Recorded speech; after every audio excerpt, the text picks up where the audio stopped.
Thank you, President Durso. Welcome back to school, everybody. I hope everyone's off to a great start. My name is Lisa Klein. I'm an active PTA member and parent at Fields Road Elementary School in Gaithersburg, and a huge fan of the school, by the way. We've done some great things over the last few years. But I'm also here today as a member of the MCC PTA Safe Technology Subcommittee. The Safe Tech Committee is a growing group of parents that's focused on the digital well-being of our kids. Through information sharing with Mr. Savanini's office and the board, I hope to contribute to an even safer online environment for MCPS kids. I spoke with Mr. Savanini last week, and he openly received my questions and comments specifically about two issues: cell phones in elementary schools and cell towers. As you are the decision makers, I'd like to bring you those requests today. Let's start with cell phones. This past June, the device carrying policy was revised to include elementary schoolers. Any parent or teacher I've spoken with about 5, 7, or 10-year-olds carrying cell phones to school prefer the waiver system that was in place prior to June. I had an in-depth meeting about this topic with Mr. Collette last December, and frankly left the meeting thinking the community suggestions I brought to the table would be baked into the revision.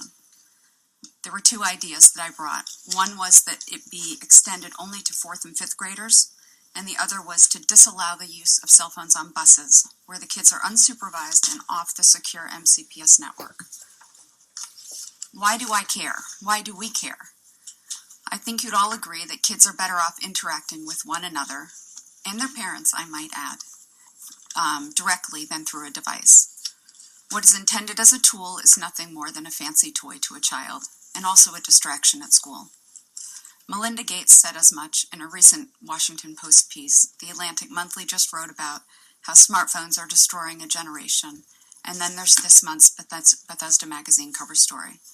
I urge the board to consider reverting back to the waiver system. Next up is cell towers. A big topic. I'll be brief, and I think maybe you've received a memo from me in the past. And I don't know if any of you have had the pleasure to sit in on a community cell tower meeting. Suffice it to say that parents are a little upset about leasing school grounds to for-profit cell carriers. In no way does it enhance the kids' education, and it remains to be seen whether RF radiation is safe at any distance.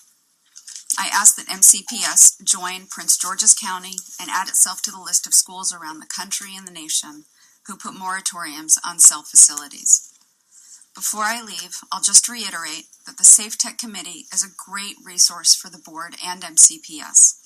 We are professors, lawyers, scientists, therapists, and homemakers who are fully invested in our kids' well-being. We know you are too, and we look forward to helping to be your eyes and ears on this topic. Thank you.